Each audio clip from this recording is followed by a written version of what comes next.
Okay. All right, cheers. So thanks a lot for the invite. I'm very excited to give this talk today.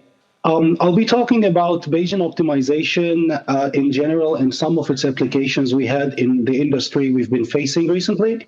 But also I will be talking about some recent work we have done on meta Bayesian optimization using transformer models. So I think the first part of the talk will sound like a summary of things we have achieved, and the second part will be a bit more technical. So what we're going to be interested in this talk is solving a problem of the following form.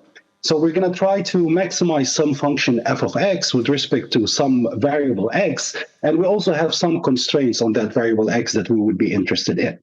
I mean, when you look at this problem, you might say, why are you even bothering? This problem has been studied forever, so what's the point in even tackling this? Well, the peculiarities of our problem is that we think that the function f of x is a black box, so we don't know its equation. And it's also expensive to query, meaning that every time we want to try a probe for the function f of x, it might take us hours or days, and it might be very expensive to do that. And additionally, we have the same restriction on the constraint sometimes, where the constraint is also black box, so we don't know its closed form, and they are expensive to compute in hours and days. So as you see, this is not a standard non-convex optimization problem. It's a kind of a non-convex optimization problem with additional technical difficulties related to the black box nature of the function and also of the constraints and their expense to evaluate. In order to solve this problem, we are going to go with a data-driven solution. So because we do not know the black box function f, what we're going to do is we're going to go with a solution which queries this function f, gets feedback about that function value f, and then tries to improve the guess of the x that we tried. We want our solver to be data efficient because we are going to, the function is expensive to evaluate, so we cannot query 100 trillion data points. And also we want something that goes beyond the gradient approaches because, the function is black box, so it might not even be differentiable. And of course, we want a solver that is feasible with respect to the solutions, to the constraints. So, before I tell you how we're going to solve this problem, I just would like to answer a question why we should even bother in studying this problem. So it's not just scientific curiosity, but in fact, at least the three of the problems we have considered are instantiations of this black box optimization problem I talked about. So the first one is logic synthesis from chip design. The second one is maximum integer programming tuning, which is a cloud service we offer. And the third one is a work we've done about antibody CDR region design. So let's start a bit with the logic synthesis problem to understand how we could frame that, or what is that problem to start. So what I show you on this side is the pipeline of a chip design process. So the chip design process starts from system specification, where the user specifies, how I want or what I want the chip to do. Then we go from that to an architectural design, then to a functional design, and so forth until we package and test in order to deliver the chip. So this is, So this is the overall pipeline of a chip design process. Now, there's an important component in that chip design process, which is called logic synthesis. So what logic synthesis does, it's going to transform the RTL language or the architectural design into a specific physical design using gates and what gates I should use in order to signify, what I want the chip to do. So the way this process works is like this. So first you take a chip, whatever that Boolean, function that you would like to deal with is, and then you represent that function equivalently with something called AND inverter graphs or AIGs. So what are AIGs? AIGs are just the graphs that represent, any Boolean function by just AND gates and inverter gates and arrows between them. So there's an equivalency between any circuit and an AIG graph. And then you're also given a set of C++ algorithms, right? So those algorithms could work on this AIG graph. So for example, they could refactor the graph, they could resubstitute nodes in the graph, and so on. And now your goal is to find the sequence of those operators such that you shrink this graph and you meet some delay constraints. So why do we want to shrink this graph? Because, when we have a billion unit chip, right, we would like to shrink its size as much as possible in order to be able to deploy it. So that's why now the question becomes, how or what's the sequence of those operators that I need to execute in order for me to have that graph that I'm interested in? Now, please notice that this problem is pretty annoying because all those operators you have are actually C++ operators, and they can take as input some configurable hyperparameters as well. So not only I would like the sequence of those operators, but also I would like the optimal value of each of those hyperparameters for those operators. Just to give you an insight about the complexity, this is a refactor operator from an open source library called ABC, which deals with logic synthesis. So as you see, this is a messy looking C++ code, right? And each of those here, it includes a set of hyperparameters, which we are calling theta, that we would like to also find.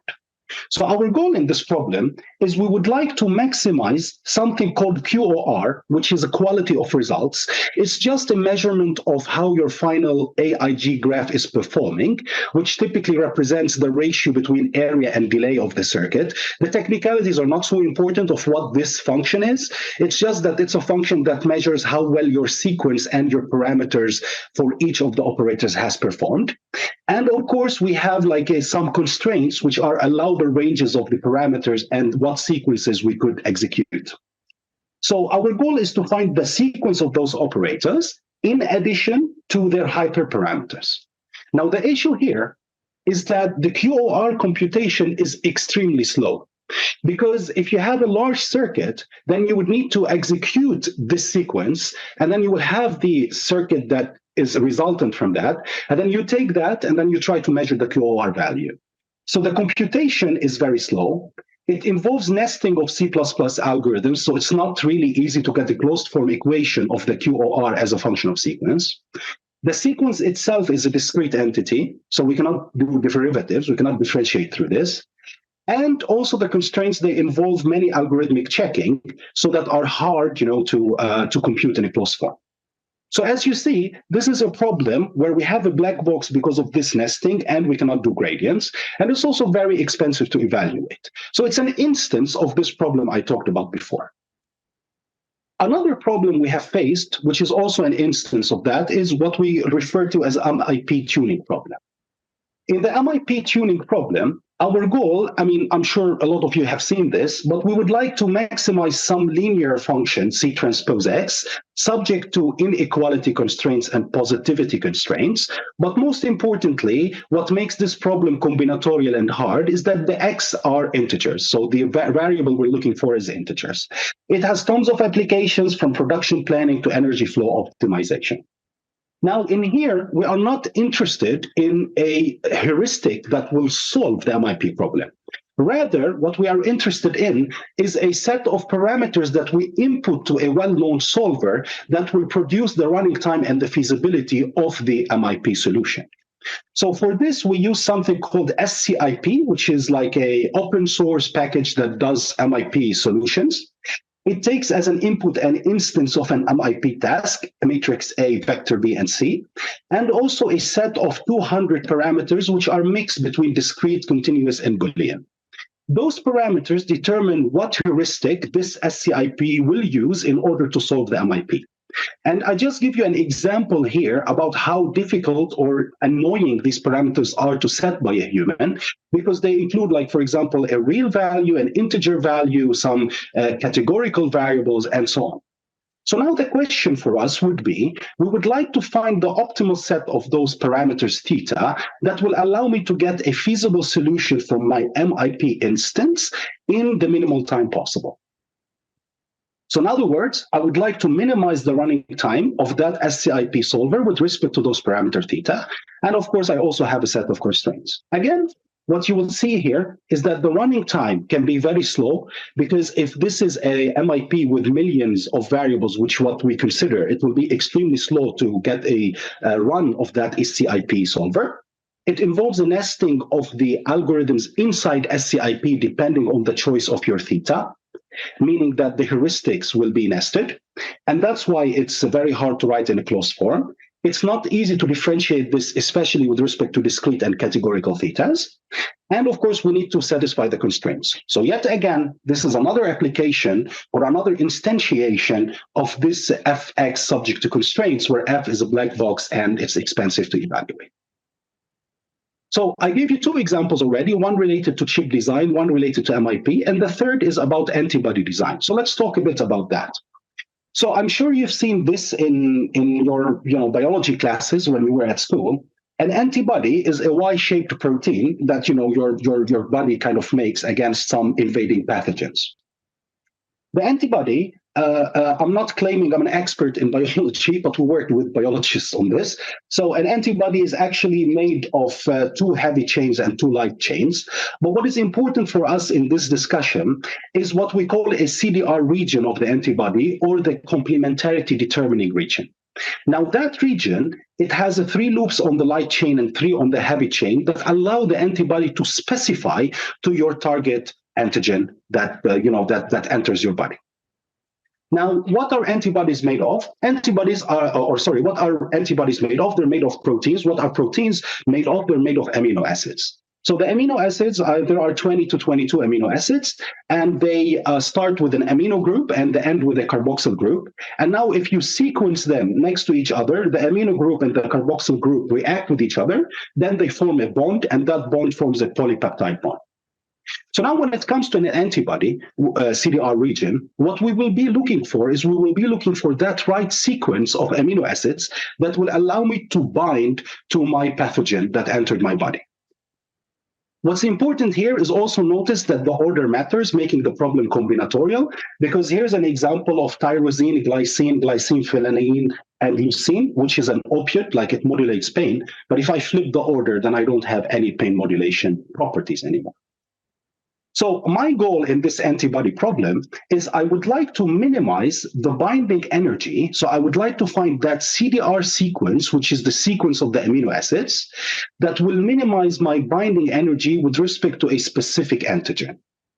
And of course, there are constraints on that CDR sequence that I can generate, because not all CDR sequences are okay. Some of them could be toxic, some of them could not have enough hydrophobicity, and so on. So therefore, I would like to find that CDR sequence.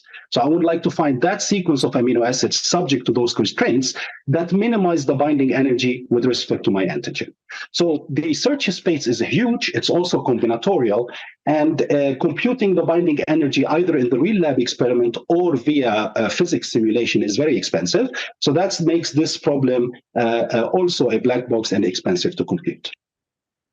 So I hope by now I convince you that this problem is important. What I would like to do now is I would like to solve such tasks. And the way we're going to solve those tasks is via Bayesian optimization. So Bayesian optimization is a data-driven solution where we have an agent and we have a black box. The agent will take an action in the black box, which is the hyperparameter, and then the black box would respond with a function value. And my goal is over time to start proposing points X, which are better and better. Bayesian optimization works in 2 steps. First, you learn a Bayesian model like a Gaussian process, and then you maximize an acquisition function.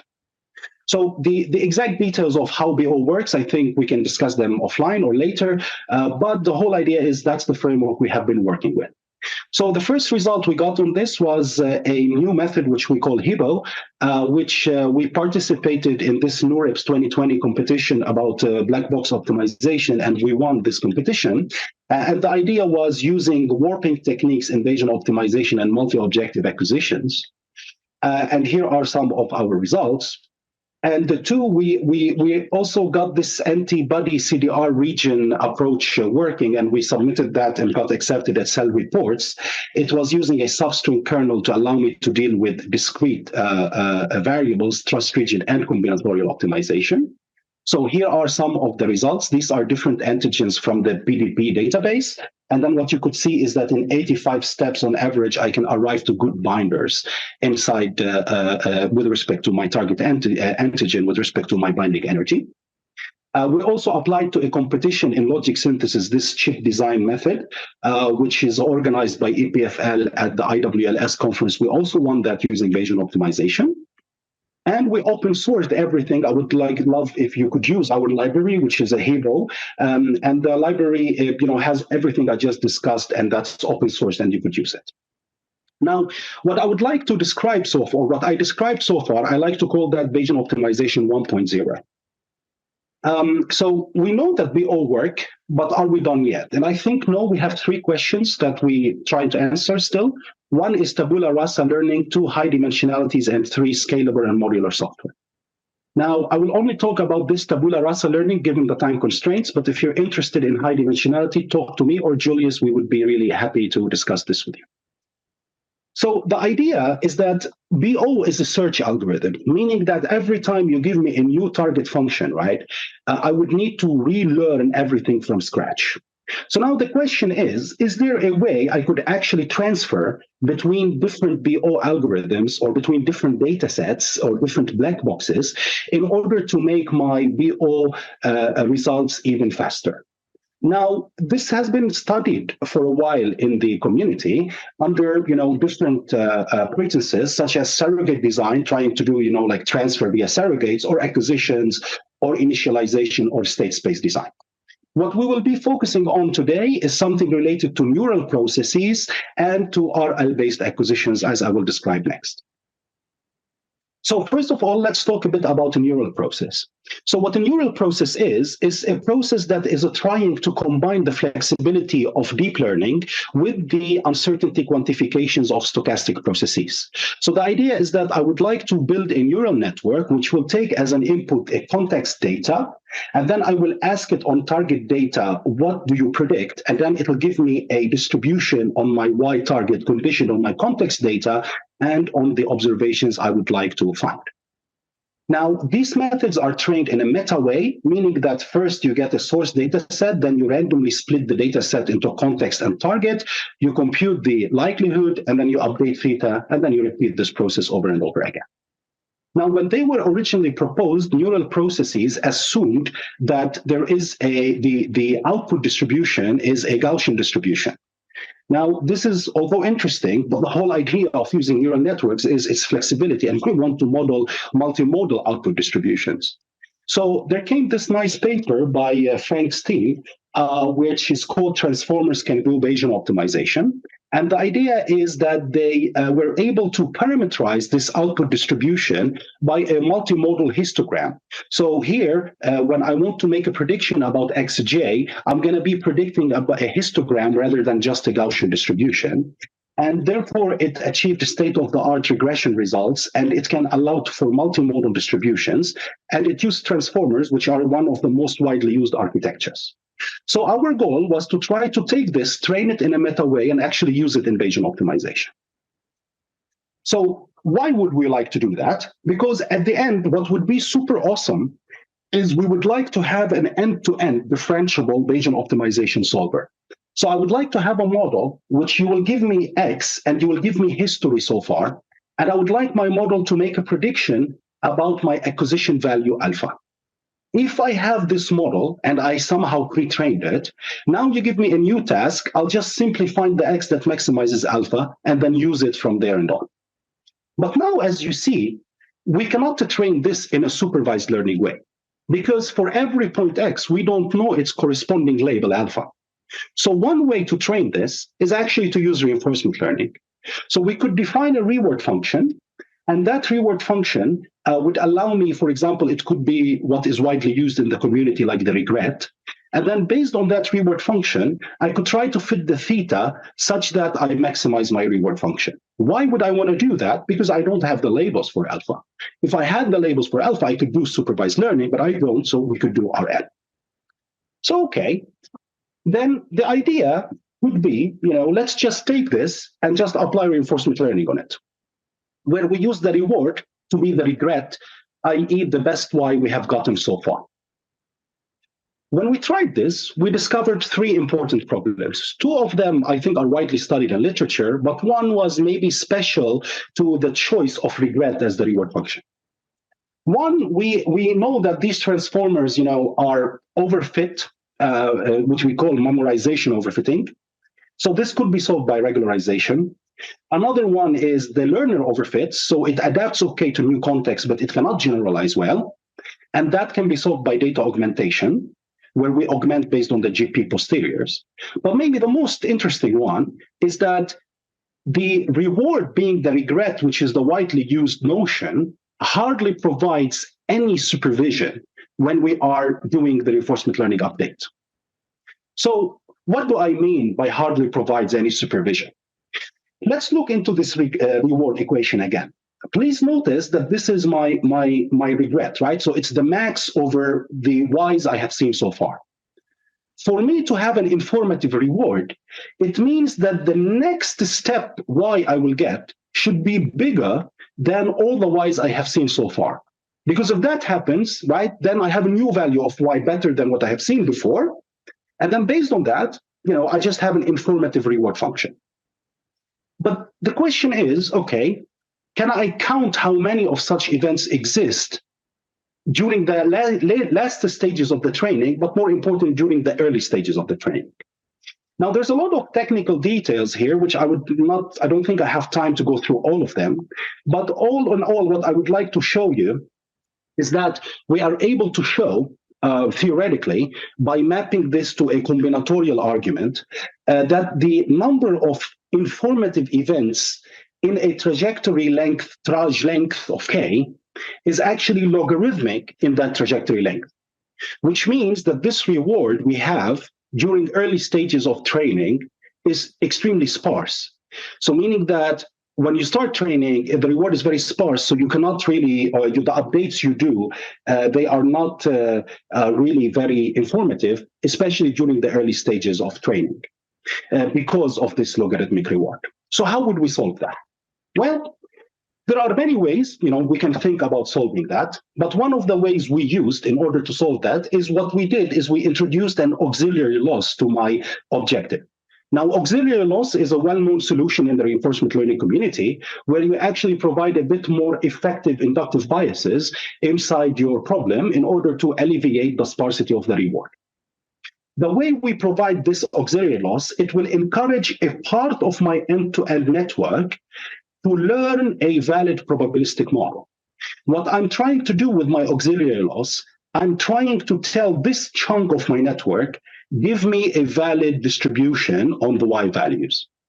Given that, I could pass this vector to the next step of my network, which is tasked with predicting alpha, i.e. the acquisition function.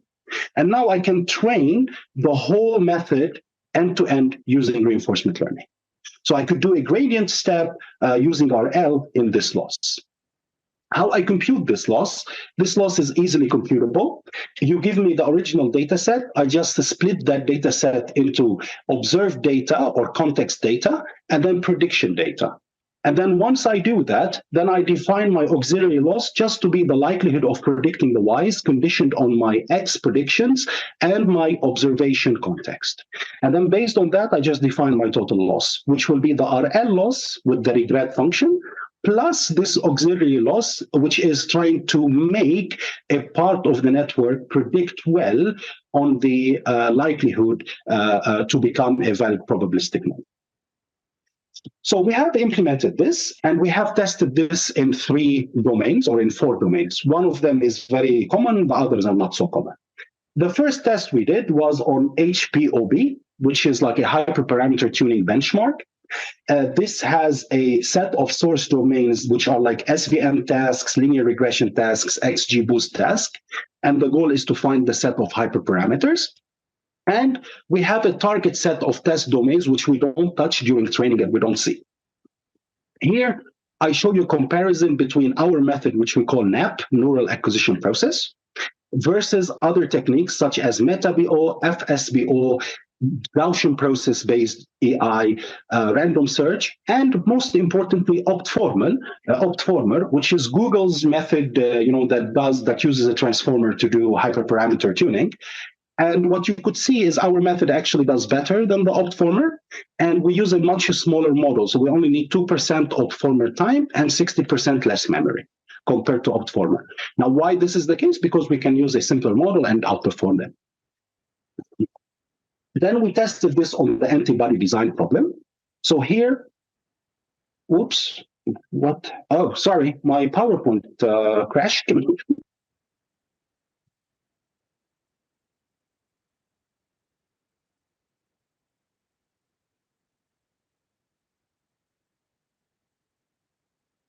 Right. Sorry for that. So the next thing we tested on was the antibody problem. So here, what we have done is we took the protein database bank, which is like a 50-year bank of many proteins, antigens, and their potential solutions. And then what we did is we split this. We randomly split some antigens into source domain and some antigens into unobserved or target domain. We trained this end-to-end BO method I told you about on data collected on those antigens. We used a combination to collect those traces from random search, Bayesian optimization, genetic algorithms. We pre-trained this model I told you about, this end-to-end model, and then we face these target antigens, and then we test our method on it. We again compare against the same approaches, and then here again you see that our method can outperform others. Please notice here that Optformer is not on this plot because Optformer requires the names of these hyperparameters. And in our case, when we talk about antigens, we don't have the names of every entity in my search variable. And then we tested this method on the SCIP problem. Again, what we did is we split the data into a set of source domain training MIPs and a set of target domain test MIPs. We train our transformer BO method here, and then we test there. And what you could see again is that our method is capable of outperforming others. This is the gray one, which we call NAP. And finally, we did the transfer of BO between logic synthesis circuits, as I discussed before. So here we again had a set of source domain and had a set of target domains. And then again, you see from this plot that in logic synthesis cases, we can also outperform the others. And the data we collected here was using the data from this IWLS workshop, which hosts the competition every year. So with that, I would like to end my talk and take some questions if there is any. I have Twitter and I have LinkedIn, so please do follow me if you find whatever I'm doing is interesting. Also, Hebo is open source, so please feel free to use it. And if you think it's valuable, also we would appreciate a star for the repo so we can continue to open source. So with that, I would like to thank you, and I'm happy to take any questions.